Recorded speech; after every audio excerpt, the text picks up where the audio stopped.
Video opens on a slow, dramatic zoom into an ancient, beautifully illustrated map.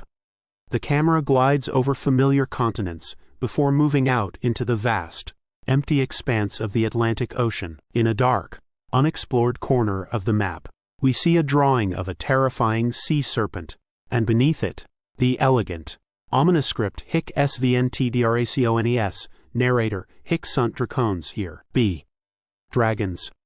For centuries, this was more than just a warning on a map. It was the literal edge of the human imagination.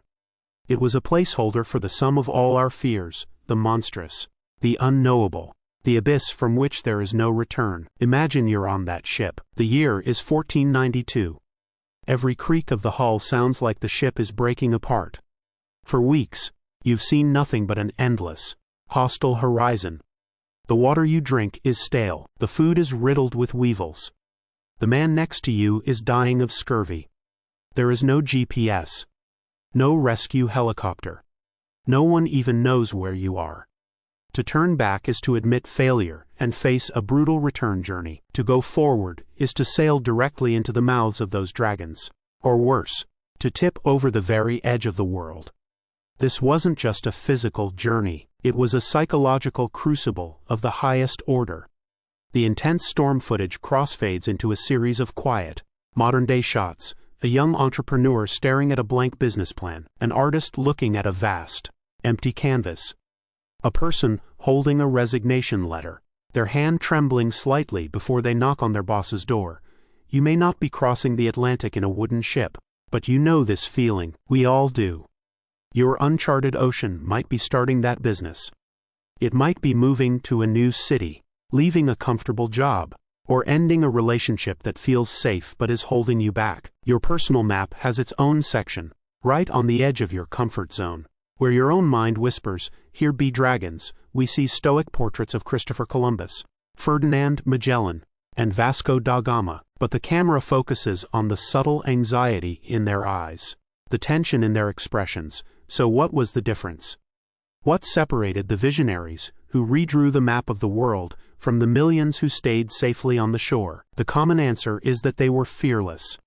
That they were a different breed of human, devoid of the doubt and anxiety that plagues the rest of us.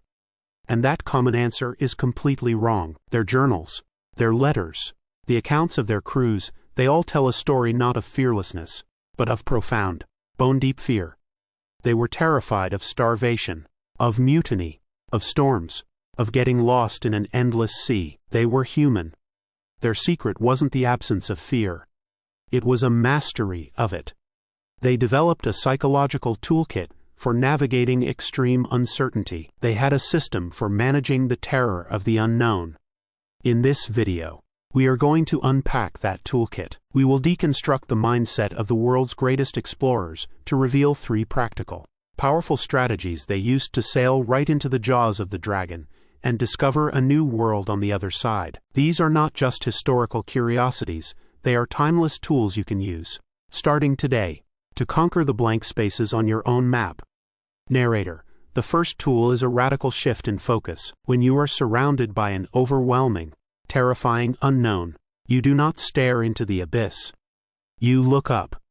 Cut to a clear, star-filled night sky over the ocean. We see a 15th-century navigator using an astrolabe, his face a mask of concentration. For an ancient mariner, the ocean was chaos. Unpredictable winds, rogue waves, the constant threat of the unseen. To focus on the vast, monstrous emptiness was to invite madness. So they focused on the one thing they could measure, the stars. They obsessively documented their position relative to Polaris. They measured their speed by throwing a log into the water and timing its passage. They recorded every minor change in wind direction and watercolor in their logbooks. This wasn't just about navigation. It was a psychological survival mechanism. By breaking the incomprehensible journey, cross the entire world into a series of small, manageable, repeatable tasks. Measure the angle of that star. Record our speed. Check the rigging. They imposed order onto chaos. They shrank the scale of their fear from the monstrous to the mundane. Ferdinand Magellan's circumnavigation of the globe was one of the most terrifying voyages in human history. His crew faced starvation so severe they ate sawdust and leather. Yet his personal log is a testament to this principle. It's less a story of terror and more a litany of data, leagues traveled, supplies distributed, celestial observations. He managed the overwhelming fear of the whole by mastering the tiny details of the now. Modern-day montage, a marathon runner's feet hitting the pavement, one step at a time, a coder's fingers typing a single line of code. A chef meticulously chopping vegetables. This is the first rule of navigating your own dragons when the big picture is terrifying. Shrink your focus. Is your dragon starting a company? Don't focus on the 5-year plan. Focus on making one sales call. Is your dragon writing a book? Don't think about the 300 pages. Write one perfect sentence. The abyss paralyzes. The task empowers. Your job is not to conquer the entire ocean at once. It's just to take the next reading from the stars. The second tool is not about what you do, but why you do it. A ship without an anchor is at the mercy of every storm. A person without a purpose is at the mercy of every fear. We see a dramatic reenactment of Columbus on the deck of the Santa Maria. His crew is near mutiny, their faces filled with fear and anger. Columbus stands firm, pointing west, his eyes burning with conviction. After 30 days at sea, Columbus's crew was at its breaking point. They saw no land, their hope was gone, and they demanded to turn back. They were lost in the how, the stale water, the creaking ship, the endless horizon. Columbus re-anchored them to the why. He didn't just offer reassurances. He unrolled his charts, showed them his calculations, and reminded them of the mission's purpose, God, glory, and unimaginable riches. He painted a vivid picture of the world they were sailing toward, not the one they were suffering in. This purpose was his psychological armor. Fear is powerful, but it often wilts in the face of a conviction that is even stronger. The explorers weren't just running from something, they were sailing to something. A trade route. A new continent. A legacy. That vision, that North Star, was more real to them than the dragons on the map. So, what is your North Star? When the fear of failure whispers in your ear, what is the purpose you can shout back? It's not enough to want to quit your job. You must have a burning desire for what comes next. It's not enough to want to leave a city. You must be pulled toward a new life there.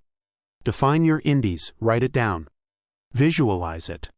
Make it the most powerful force in the room when fear tries to take over. That anchor will hold you steady when the inevitable storm hits.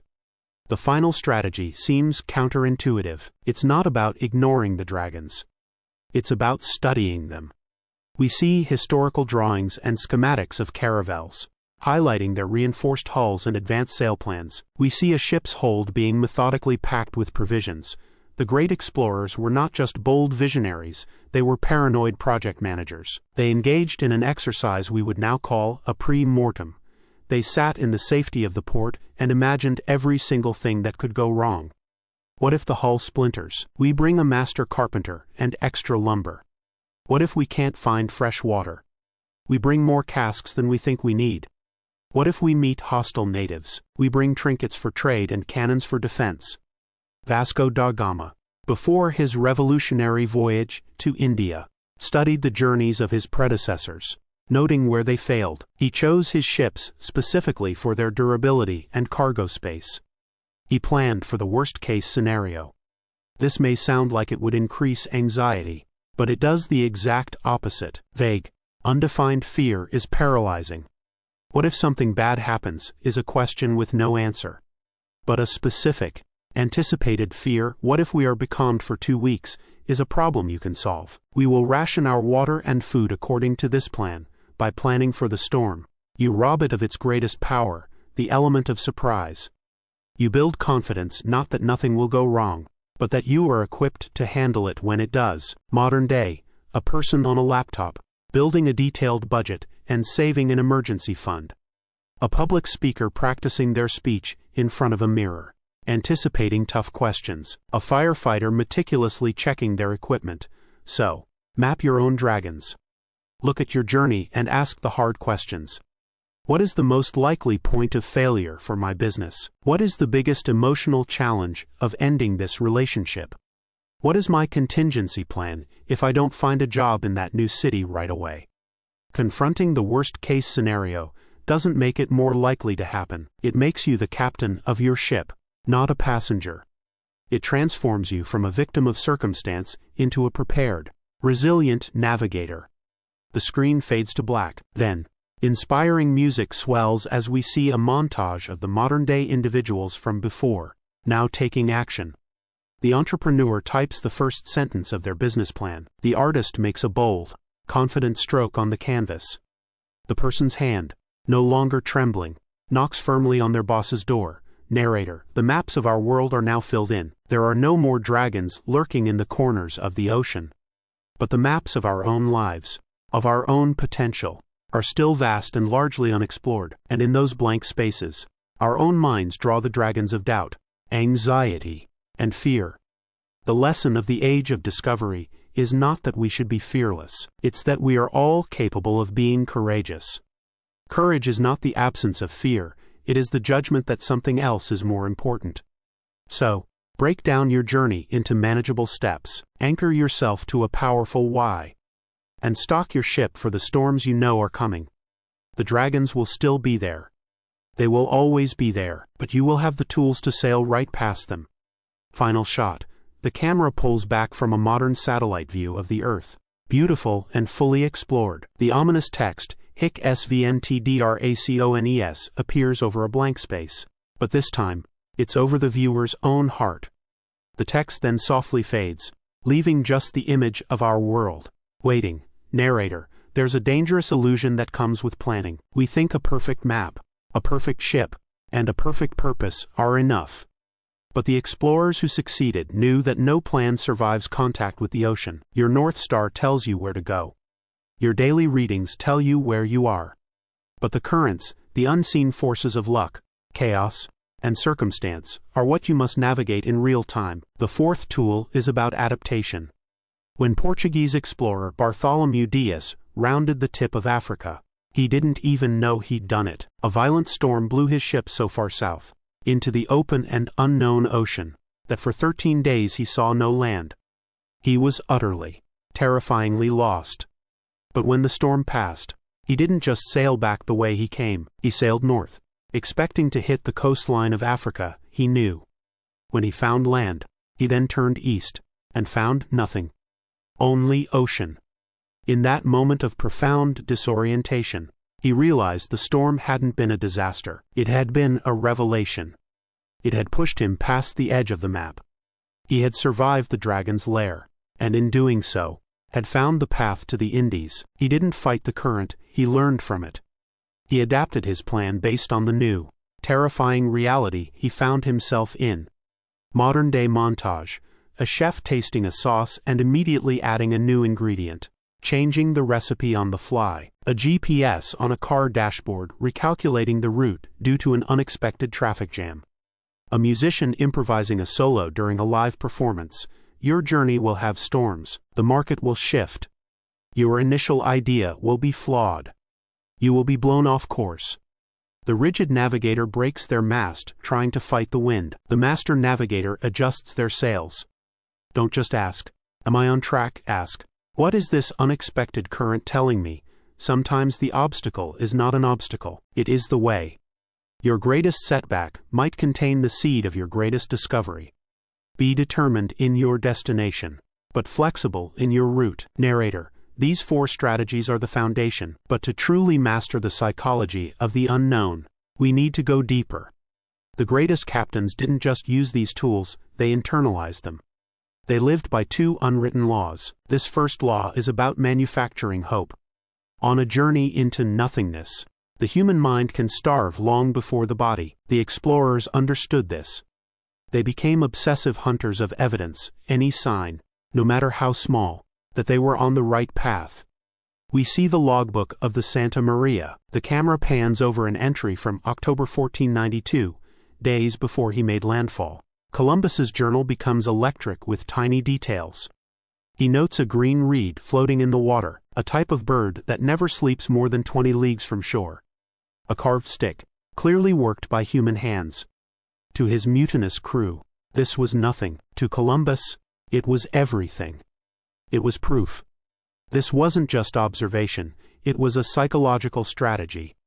By focusing on and celebrating these small signals of progress, he refueled his own conviction and the morale of his men. He made hope a tangible thing. Modern shots, a writer highlighting a single paragraph they love in a messy first draft.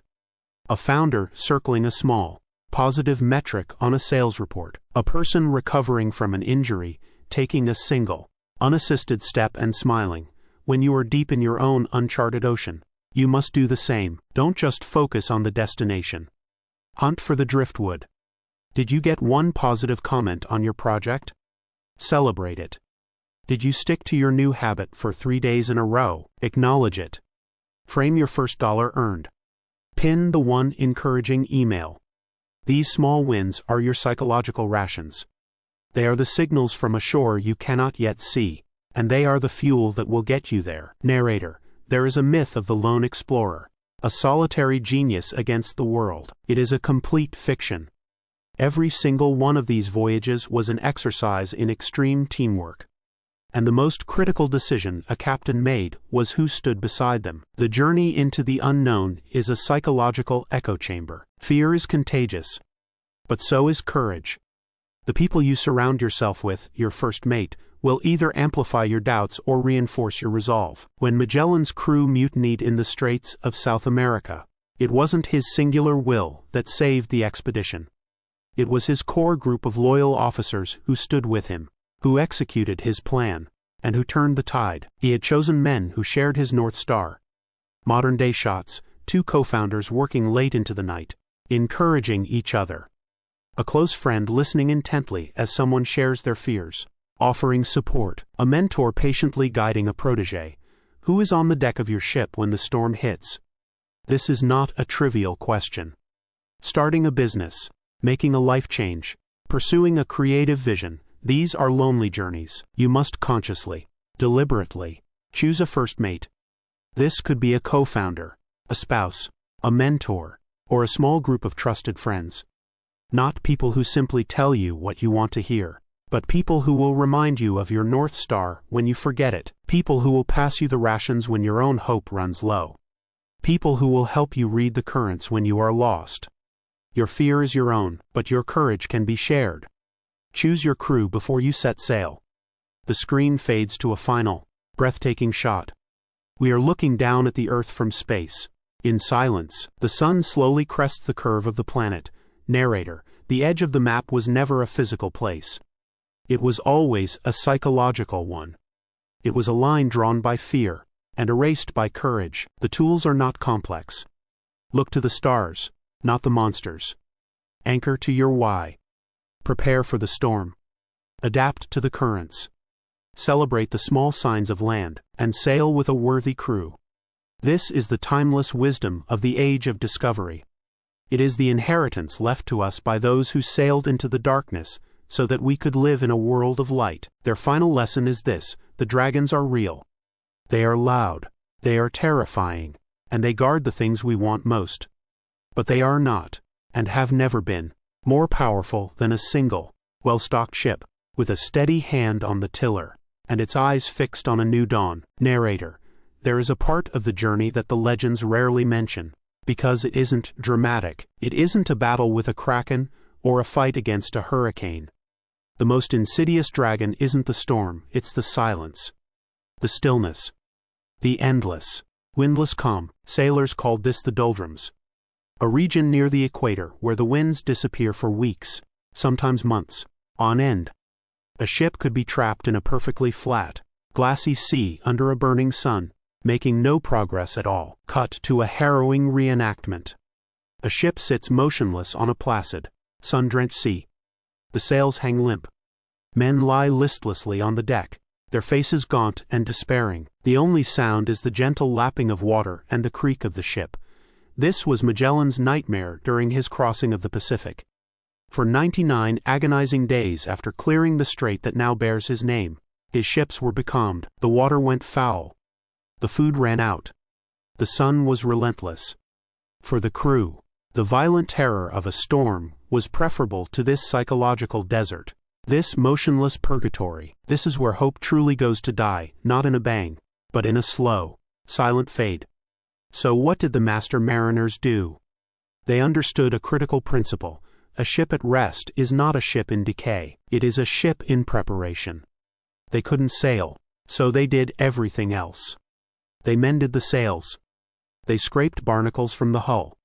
They recocked the seams, reorganized the hold, and took meticulous inventory. They trained. They maintained the vessel. They used the forced pause to make the ship stronger for the wind when it finally returned. Modern-day montage, a founder whose startup has flatlined, using the time to survey their existing customers and refine the product. A writer with writer's block, organizing their notes and creating a detailed outline. An athlete, sidelined by injury, studying game film and working on their mental strategy. You will have doldrums. Your progress will stall. The phone will stop ringing. The initial excitement will fade into a long, quiet plateau. This is the great filter that weeds out the impatient. Do not mistake stillness for failure. The doldrums are an invitation to maintain your ship. Refine your business plan. Learn that adjacent skill you've been putting off. Organize your systems. Rest and recover. You cannot control the wind, but you can always ready the sails.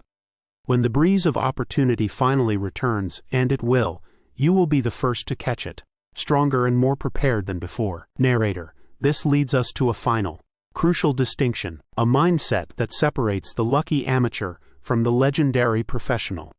We've talked about managing fear, but the explorers also had to manage the most dangerous emotion of all on the open sea, hope. Unchecked hope can be as deadly as despair. It leads to recklessness. It makes you see mirages. It convinces you to abandon the system that has kept you safe. Sailor, land ho.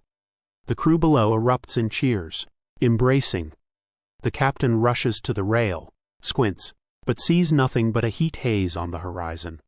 He looks not to the horizon, but down at his charts and his compass. His expression is grim. Narrator, after months at sea, the mind starts to play tricks. A cloud bank looks like a coastline. A flock of birds is mistaken for a sign of a nearby island. The crew, desperate for an end to the journey, would often be consumed by these false hopes. But the great captains were ruthless realists. They trusted their data over their desires. Columbus, on his first voyage, repeatedly had to quell the excitement over false land sightings. He would calmly point to his charts, his celestial readings, his dead reckoning. The instruments said there was no land here. And the instruments were law. He was not immune to hope. His journal is filled with it. But he subordinated his hope to his process. He let the data guide the ship, not wishful thinking. This disciplined pragmatism kept them from chasing ghosts and wasting precious time and resources. Modern day, a stock trader looking at a chart, ignoring the hype on social media and sticking to their analytical rules. A scientist rerunning an experiment that produced an exciting but anomalous result, refusing to publish until it's verified. A person on a diet, stepping on the scale and recording the number. Even if it's not the number they hoped for, your own journey is filled with mirages, the promise of a shortcut, the allure of a get-rich-quick scheme, the temptation to believe you're further along than you really are. This is the final mastery, to have a powerful North Star, but to navigate there with cold, hard, impartial data. Track your progress honestly. Measure what matters. Fall in love with your process, not your projections. The instruments, your metrics, your daily habits, your honest feedback loops, will tell you the truth when your own mind wants to sell you a beautiful lie. Trust the instruments. They will keep you sailing long after the mirages have faded. The screen fades to black. The music shifts, becoming more intimate and reflective. We return to the modern-day entrepreneur, artist, and person quitting their job. This time, they are not at the start of their journey, but in the middle. The entrepreneur is looking at a spreadsheet with mixed results. The artist is staring at a half-finished, messy canvas. The person who quit their job is sitting in a simple new apartment, looking out the window. Narrator, there is one last page in the explorer's logbook that we must read. It is not about the departure. nor the arrival. It is about the vast, lonely, and often difficult space in between. It is the understanding that the goal of the journey is not to eliminate fear. The goal is to transform your relationship with it. The first time you hear the hull creak, you fear the ship is breaking. By the 100th time, it is a familiar sound. It is simply the ship being a ship.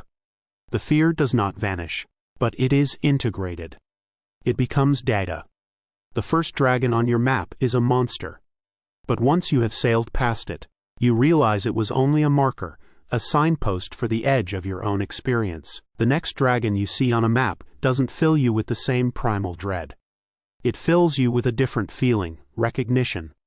The montage continues. We see the entrepreneur circle a single promising number on the spreadsheet and smile. The artist picks up a brush and adds a new color to the messy canvas, finding a new direction. The person in the new apartment opens a laptop and begins searching for local community groups. This is the true discovery.